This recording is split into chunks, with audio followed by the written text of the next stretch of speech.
Today's episode of Temple Bound is one of the most powerful conversations I've ever recorded. I'm sitting with Vanessa at the brand new Nairobi Kenya Temple only hours before she enters it for the very first time to do baptisms for the dead. Vanessa's story is extraordinary. She survived the loss of both of her parents at the age of 6, lived through years of abuse, was rescued in an orphanage, and eventually became the mother of that orphanage, caring for more than 270 children, all by the age of 24. All through all the trauma, she found Jesus Christ, and he became her peace. So in this episode, you'll hear how God placed people in her path at every critical moment, the miracles that got her to the temple, what it means to mother hundreds of children with nothing but faith, love, and daily miracles, and how Christ healed her heart and continues to guide her every step. So if you've ever wondered how the Lord lifts his children, how he turns brokenness into leadership, or how one woman can carry the weight of an entire village with grace, Vanessa's story will stay with you forever. Let's begin. Well, Vanessa, thank you so much for talking to me. I'm so excited to be with you today. I'm so happy to be here today with you too. And where can you tell everyone where we are? Yeah, we are at Mountain View at the newest temple and the first temple in Kenya. So I'm excited because this is the first interview I'm having here at the temple at a very holy place. And in a few hours' time, I will be going to the temple for baptism. So yeah, I'm invited. This is your first time to go in to do work? Yeah. Inside the it's my first time to go in the temple and do work. I just came in for the tour. It was open for everyone to go in a month ago too. And we went in to just see how the temple and what happens at the temple. Yes. Yeah. So you got to see it, but now you're doing actual ordinance work inside the temple. And today you're doing baptisms for the dead. Yes. And then you are getting ready to come back to receive your endowments. Yes. And I'm excited. I thought it would be today. I thought I'd have my endowments today, and all your friends and my friends who came today, I wanted them to be around and take me through the whole process. But I know baby steps. Let's start with the baptism and then the endowment. Yes. Yeah. I love that. Well, you have been a member of the church for how long? For 1 year. For 1 year. Yeah, since I was baptized. It's been 1 year. But before I was coming to the church just as as an investigator. You would come you would come to church because your mother, Mildred, was a member. Yeah. Would come with me and we'd go back to the house. Yeah. That time I hadn't had a chance to meet the missionaries but just come to the church and go back to the house and that was it, yeah. Well, you have a very interesting story because you were raised in an orphanage and now you're the mother of that orphanage. Yes. And you have one of the most beautiful stories I've ever heard. Would you mind talking about how you ended up in that orphanage as a child to begin with? Yes. I was 6 when my mom got in an accident with my father. We were together. I survived.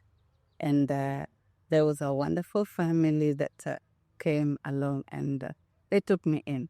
Her name is Maximila and my dad is Kenneth. They took me in. They had other kids and I was one of theirs. So it was nice having them as a family because I had just lost my parents and they are there taking care of me. And then they accepted me, but the brothers to Kenneth, they did not accept. So these would be like, okay, so the mom and dad that took you in, they loved you and they were great. They brought a lot of kids in, but there were some uncle types, like the brothers of the dad, who weren't very fond of you. They weren't. I don't know.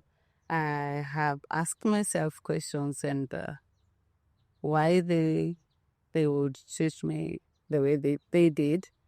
I have never had the answers to those questions, but they never really accepted me as their own. Yes. Yeah. And how old were you when you lived with them? Because your parents died when you were 6. Yes. And then you lived with this family from 6 until about 11? No, around 10. 10. 10, Mildred rescued me from that family when I was 10. Because at that point, it was abusive. Isn't So it was very abusive. It is a very sad story. And I know it's a story that has helped me grow, but I was just a kid back then, and all those things happening they weren't fair. So the day Mildred rescued me was one of Max Miller went to talk to her. She asked her because Max Miller mom, she wouldn't lose her original family because of just one kid. right? Yeah. So she had to go and talk to Mildred and ask her if she can just let me in a place that I am safe and not become to the uncles of the family. So Mildred really saw the situation and she came and fought for you. Yes, she did. And how did she find out about it? How did Mildred ever find you in the first place? Mildred she did find me through Max Miller. Max Miller talked to Mildred. I see. And asked her, I have a child, she's not mine, but I would really love to raise her. But the brothers to my husband, they aren't being fair. They've been abusing her. And it was tough because you have nowhere to run to. It's in the village. Right. The laws or the customs over there are not really friendly to the girls. I've heard that. I've heard that the laws are very friendly for women. If I go and report an abuse to, let's say, my father or my mother or the chief, they really tell you that you have to be silent and not let the others know about it, and because of the family and all that.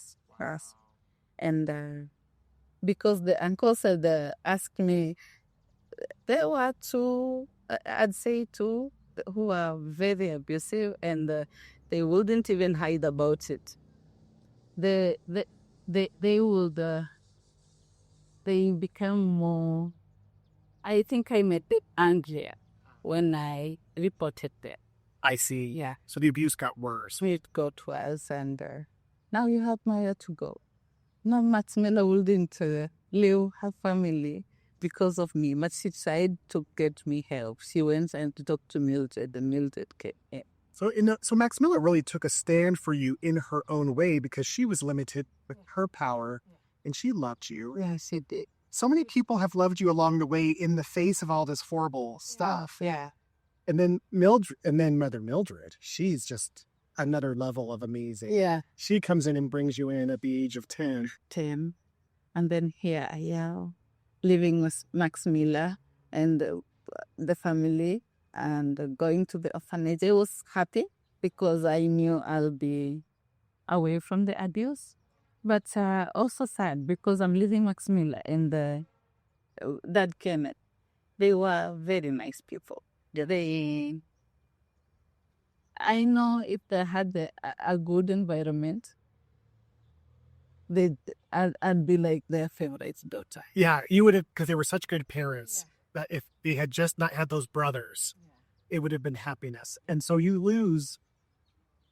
So you lose your mom at second time. You lose your mom when you're 6. You lose another mom, but gratefully, Mother Mildred comes and brings you into the orphanage. And so tell me what that's like for you coming into the orphanage at the age of 10. Was that hard for you? Was it good for you? Like, tell me what you thought. It was hard, but beautiful. I don't know how to call it. It is beautiful because you are away from the abuse. Here, everyone is welcoming you. The smiles. Everyone is like, we want to see the new girl. Mother Mildred is introducing me to all of these kids, the small ones. Everyone wants to be with you. They want to know where you are coming from and all that. So they love the questions. But I'm confused because I'm a kid and I've never been around this huge number of people. How many orphans were there back then-ish? I can't exactly tell the number of how many there were, but I just know there were a lot. Like dozens. A lot of people, kids, they were just about. So here I am, and then I have another mother now, the third mother, Mildred. And she loved you. She did very much. And I know she still loves me even now. She accepted me. She never really cared where I'm from, or maybe think that I'm cursed because my parents are dead and I have been abused. She talked me through it. We'd walked with her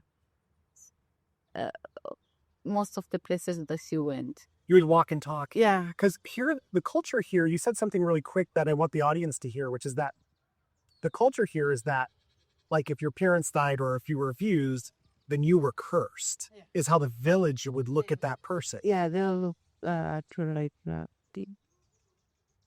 and out her. They don't really love you. They'll never love you. Yeah, they'll never accept you. Yeah. So you felt this outcast, but Mildred put her arm around you, would walk with you and say, what would she tell you? What would she say to you to help you? Most of the time to help me heal and not think about those moments, because I'll sit alone. She tell me it's not your fault. The thing that happened, it's not your fault. And you can mirror the people, like you can be a happy person again. You don't let everything that anyone is telling you that is not good affect you. Yeah. You are just a kid, you'll go to school, you'll be a great person in future. I don't know what the future holds, but I know you'll be a great person. So she really helped me a lot. We worked with her a lot and it was beautiful. Yeah. Yeah. So you finally reconnect with Mildred. She becomes this mother for you, and you develop this family of brothers and sisters in this orphanage. Lots of brothers and sisters. We were a lot. We were friends. Mildred had a policy that you have to be kind to everyone. And they welcomed me. My brothers and sisters welcomed me. They now call me numbers. Yes. But I think they do better and have that mother or father title because I found them there. But we walked with Mildred a lot. Interesting. Yeah, she took me to the cars. They live in the sea. We did not go with her. It's suitable in South Africa. Did she go to the temple? Yes, she went to the temple in South Africa. And she was there for a while. And she left us with the caretakers and the people who won't cook for us. And she'd call every time. Video calls, how's Vanessa? How's she doing? Is it being harassed? She was really concerned with me. And so with Mildred, she loves you. She goes to church. And she was one who introduced you to the Church of Jesus Christ of Latter-day. Yes. When she came back from South Africa, and how she was excited. You have to come with me to the temple. We have to go. So I'd come with her to the church. Church house. It was behind there before this whole building was built. Yes. So she'd come with me. We were living in Mirimoto, and she'd come with me to the most of her Sundays. She'd make sure I am with her. I think she felt like she can't leave me alone because I haven't really been in a nice surrounding, and the people who were surrounding me back then were not nice, and it was difficult. For them, I think they loved me, but it was difficult for me to trust people around me. And my only friend was Mildred back then, before we became friends with anyone else in the orphanage. Mildred was. And Mom Jen. I love that. Yeah. And I noticed in the orphanage that, and I'm sure this was you, is that the mother role, there's like layers to it. Yesterday we were handing out ice cream, and I handed ice cream to patients, Miriam and Shiryan. Yeah.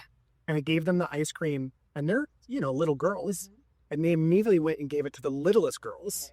So there's like layers of mothers and fathers in a way. That is how I was taught. I found them big. We have to make sure the young ones are okay. They are safe. They taken their food. They had their clothes changed and the hygiene. So if you are older than the other one, you have to take care of the other. Yeah. Yeah. So you have to be nice to these young ones because they are confused. They don't know what is happening. And they're going through the same trauma. Some of them like you. Some of them like mine, and the others even worse. Yeah. So we saw some girls there who, like, one girl was missing a hand. She has no hand, and that was done to her by her biological dad. Oh my gosh. He burnt them. The mother did not survive, but she survived. And the hand was totally destroyed and they had to amputate it. It was difficult. So seeing her really broke my heart. Yeah. Yeah. And she was so lovely. And she's so young. And so young. Yeah. People are really unkind. It can be. I think you have seen the worst of humanity in your life. Yeah. I don't think everyone has. I think what you have seen is definitely the worst. And so it's interesting that along these horrific experiences that you've had, there's also this consistent string of love. Yeah. With moms. Moms. And unfortunately, Mother Mildred. Yeah. She passes away. She had her wedding. She didn't even finish her year with her husband. They had a son. His name is Kiran. She left Kiran when he was around 7 months. He was young, but the family took him, and it was difficult because my Mildred would want me to have Kiran with me. Yeah, I would be with Kiran, like he's my son. I've seen Mildred with she took me in as at a very vulnerable stage, and then she leaves her son behind. Right. Now there is Kiran, and I'm trying.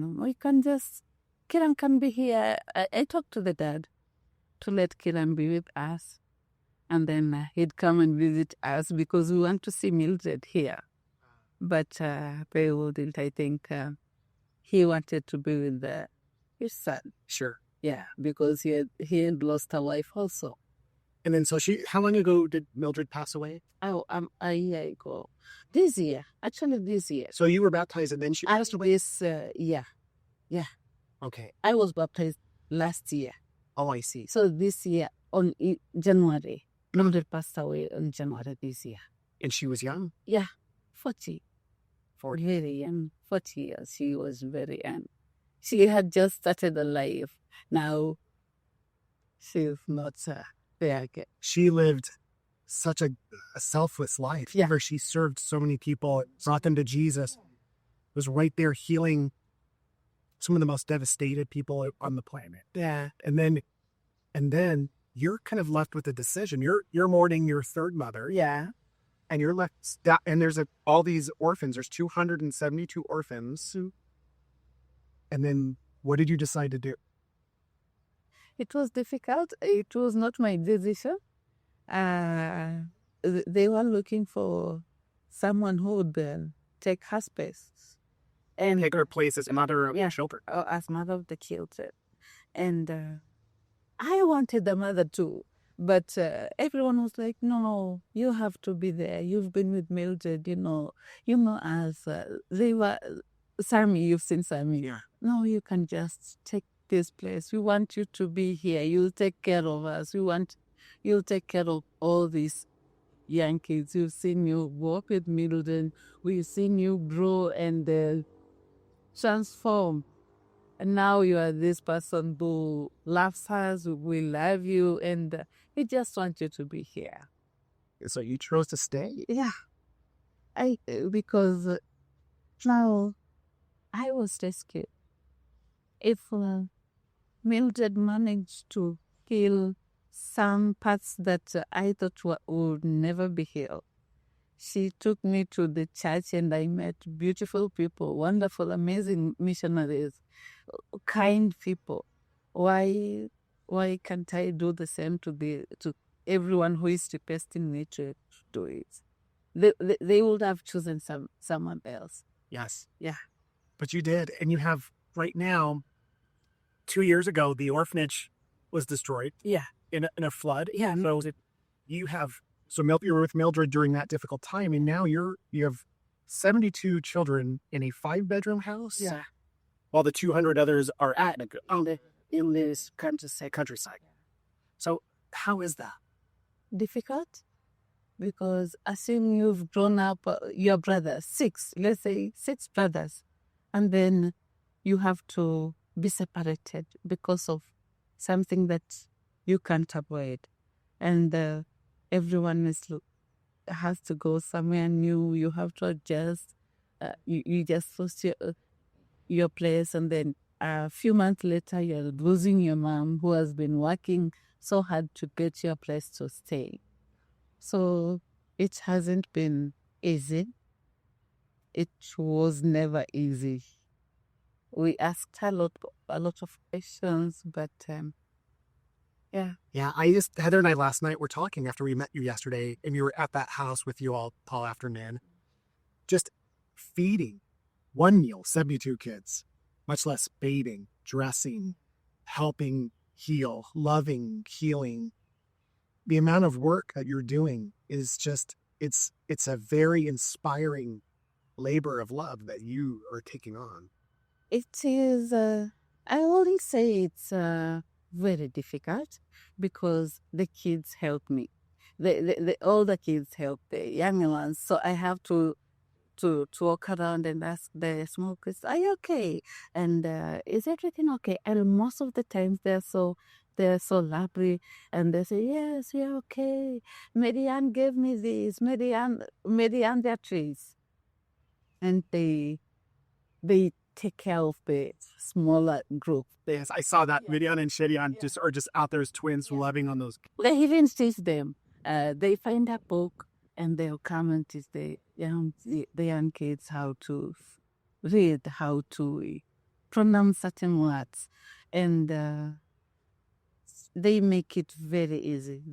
My brothers, I sometimes feel like calling them brothers and sisters because we grew together. Well, you're 24 years old. Yeah. You're still down. Yeah. So they really helped me.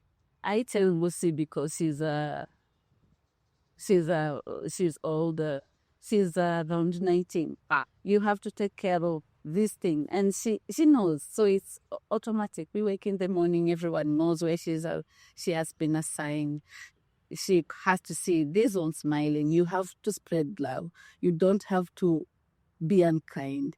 If something unkind happened to you, you don't want to extend that to the next person. Yeah. You have to treat this one, someone right. Treat this one. You're leading leaders. It sounds like honestly, it sounds like this large company where you have like the leader and you're training leaders to help other leaders, to help other people. And you're running this organization in this tiny little home where everyone sleeps on the floor. There's mattresses stacked to the ceiling. And then the girls sleep on the first floor. The boys sleep on the second floor. I also sleep on the second floor with Betty and the other so that we can manage the boys. Are the boys harder to manage than the girls? Yeah. Sometimes it's easier to manage the boys. One of the boys, they want to play, they want to be loud. And I can't let them go to the rooftop because they might hurt each other. They might play and one might fall. So to avoid that, we have to the boys, we have to supervise them more than the girls. That's true for all countries and all people. The girls are It's true. I just think, motherhood is the ultimate leadership. Loving at that level is the ultimate leadership. So we have 4 sons ourselves, so we can respect that challenge a little bit. Oh. Yeah, I have another one here, and he's Charles. He's very small, but he wants to climb the stairs. He wants to go up the ceiling, and you have to be there because if you're not around, he'll hurt himself. Yeah, and we don't want that to happen. So we have to supervise the boys more than how we supervise the girls. And it's so beautiful. I have experienced. I've seen kids smile. I've seen kids be happy. They were very happy yesterday. They got to get a beautiful lunch. No, dinner. It was dinner. It's been very long since we had such a beautiful and nice meal. Yes. And yesterday they're excited, they're happy. We want to see the visitors again. When are they coming back? And all those questions. Oh, it was so great to be with them. They just love so freely. It was heartbreaking for me to leave because I felt a strong connection. I have to ask you, if I can ask you a difficult question. Yes. You have been through so much trauma and you've seen so much of the most difficult part of humanity. How does Jesus Christ fit into all of this for you? If I describe Jesus Christ, what he has done to me and everything that has happened before, I knew Jesus Christ, and after I've known Jesus Christ, my life has been peaceful, peace. The peace that comes with it, the peace that comes with knowing that he has my back. It's so nice. So his peace is the main factor. Yes, something can come, it's difficult.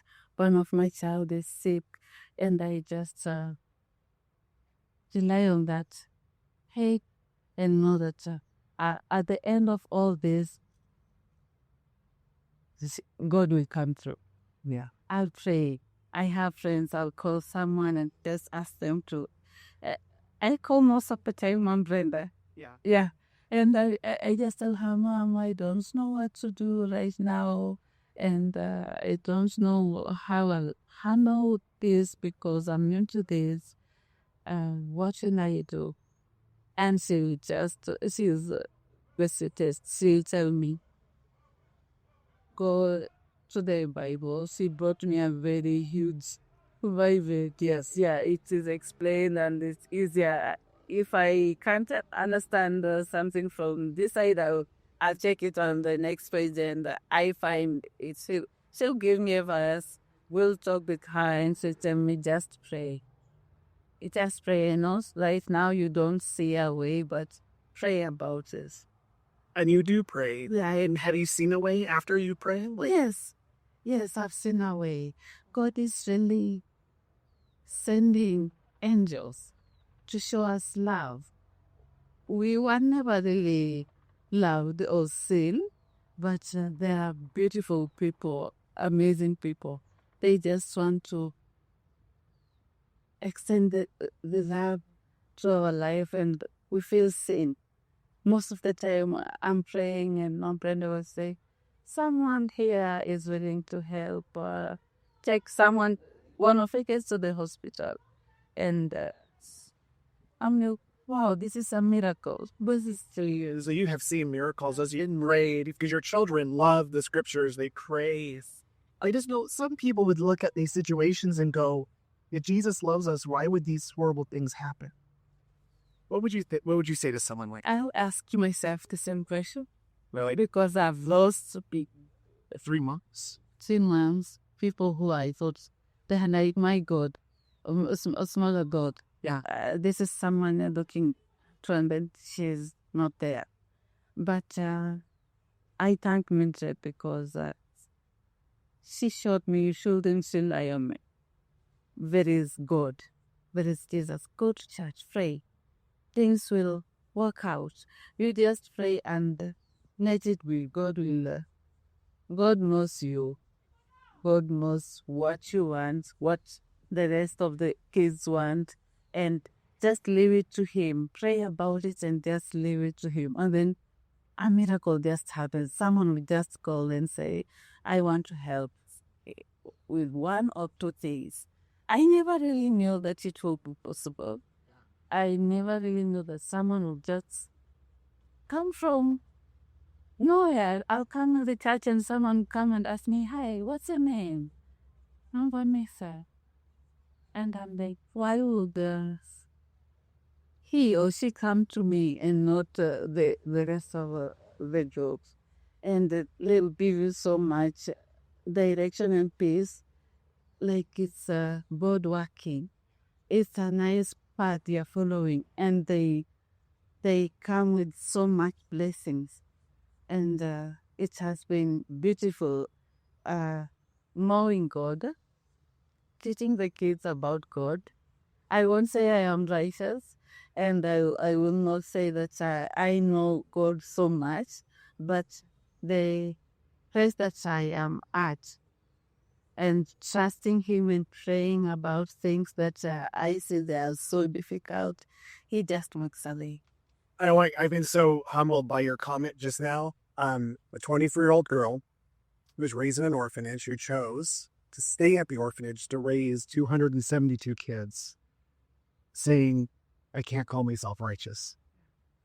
I can't thank you enough for the example that you are, Vanessa. I said this yesterday as we were trying to film this, and something that's become really clear to me is that there's no greater word for describing love and leadership than mother. Mother is the most sacred word to describe the most important people. And you don't have to have your own children to be a mother, right? You don't have any biological children, but you have so many children. And I just want to thank you. If it's okay, I'd like to pause the interview and then just talk to you for just a few minutes after your baptisms, after you go into the temple and come out. Can I just say thank you for being who you are? It has changed so many lives, but what you don't realize is that you've already changed my life forever. Thank you. And my wife's life. I'm glad I could. I don't know if that's the input I have done, but you've shown us kindness. And most of the people I've met have shown you kindness. And I would like to extend the kindness and the love to the next person. Well, what you've done is what we heard to describe, but the impact that you've had that's changed my life is perspective. Understanding what matters and what's not, what doesn't. The biggest thing you've said today that really struck home for me is what you said. Like this idea of all these trials we go through, to trusting God and give it to Him and be happy. Be happy anyway. Because you have no other choice but to be happy. We just have to try and be happy, and it sends us to the next person. Because you don't know the lives or the things you are going to change in the other person's life. Maybe someone can be unkind to you, but maybe they have been through a very tough situation and they don't know what to do with all that hurt. Sure. So just show them kindness. They'll go and sit down and remember someone showed me kindness. So I know I had the person, but I'll have to pass the kindness to the next person because it will help. I was helped. If Mildred wasn't kind, I wouldn't be here. Yeah. So you weren't here. Those 72 kids wouldn't have a lot. Yeah. And for them, I want them to to be kind to the next person and teach happiness and just tell people that God is real, Jesus is real. We've seen miracles and God can change your life. It matters to be kind. There are so many unkind people, but just be kind and let God handle the rest. Hakuna Matata, right? Okay, well, congratulations on doing your first temple work. How'd it go? I'm so happy and I'm glad I had to experience what I just experienced. It's beautiful with all of you there with me, and I'm happy. Mom Brenda said we just released a lot of people from the prison, and I'm happy that they are happy wherever they are, and I could do this for them. Yes. It has been such a wonderful experience, and I will do it again and again and again. All you need is someone to watch the 72 kids, and Yes. then you'll come down here and do it again. Yeah. So tell me, how did it feel afterwards? Like afterwards, how did you feel? I felt like a burden had been lifted off my shoulder, and I felt like I've made several people happy. I don't know them, but I know they're happy that I had to do this for them, and it was just special. That is so wonderful. Yeah. Well, listen, I am so excited for you to receive your endowments. I know you're going to come back for baptisms, but you'll receive your own endowments. Yeah. So if it's okay, I'd like to interview you and talk to you then. Is that okay after that? Yeah, it is very okay, and I would love for you to come and be there just like today. Okay. We had a beautiful moment in the temple, and I'm just happy we had to do this. Me Yeah. too. Vanessa, thank you so much. I sure appreciate you. Thank Thanks for you. everything. And Thank I you. received a very beautiful gift. Yeah, pearl from Sister Wendy. Oh, did she give that Yeah, to you? she just, I know this is special to her, Oh. and she just gave it to me. She has had this for 20 years from China, and she gave it to me, and I'm blessed. Yay! Yes, I am. So thank you. Thank you Thank for coming, you. and thank you for taking me through all this process. Such a pleasure for me to be with you through this, Thank you. Vanessa. It's been such a great change for me. So thank you as It well. is a great experience for me, and I'm happy we could do this together. So thank you. Thanks again for listening to today's episode of Temple Bound. If you enjoyed today's show, make sure to join us over on Instagram at Temple Bound Podcast to receive additional information as well as previews of our upcoming episodes. See you over there.